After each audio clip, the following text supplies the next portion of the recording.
2 Corinthians chapter 4 verse 4 tells us that Satan is the god of this world. This doesn't mean he is God, it means he influences many people. He tries to get them to follow him. Satan wants to be worshipped. He desires to be in control, but he is not God. He is a created being who rebelled against God. Satan's goal is to blind people to the truth. He doesn't want them to see God's love. He offers empty promises. He wants to keep people trapped in sin. He wants to steal, kill, and destroy. We must remember that Satan is a liar. Jesus called him the father of lies. We need to be aware of his schemes. We must resist him. We must stand firm in our faith. God is much more powerful than Satan. We have victory through Jesus Christ. We need to remember who we are in Christ. We are more than conquerors through him. Satan's influence is everywhere in our world. He targets our minds. He uses philosophies that sound good, but they lead us away from God. Materialism, humanism, and secularism are all examples. These ideas focus on this world. They ignore eternity. Education is another area Satan targets. He wants to control what people learn. He promotes false teachings. He wants to indoctrinate people. He wants to turn them away from God's truth. Commerce is also influenced by Satan. He promotes greed and materialism. He wants us to focus on things. He wants us to value possessions more than people. He wants us to be consumed by our desires.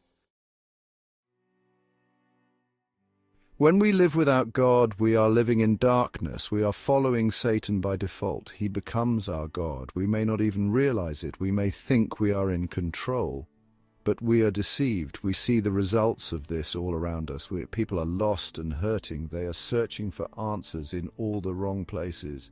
They are looking for love in all the wrong ways. We need to open our eyes to the truth. We need to turn to God. He is the only way to true fulfillment. He is the only way to lasting peace. Unmasking the enemy, Satan's titles and tactics. The Bible gives us insight into Satan's tactics. It uses different titles to describe him. He is called the Prince of the Power of the Air.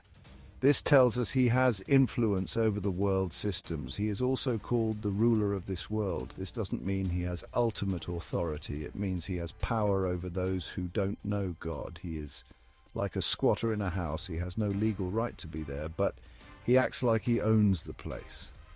Satan uses deception and temptation. He tries to make sin look appealing. He wants to lure us away from God. He wants to destroy us.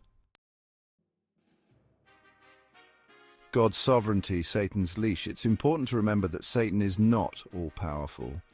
He is a created being. He is subject to God's authority. He can only operate within the boundaries God sets. In the book of Job, we see that Satan had to ask God's permission to test Job. God allowed it, but he set limits on what Satan could do. God is still in control. He is on the throne. He has the final say.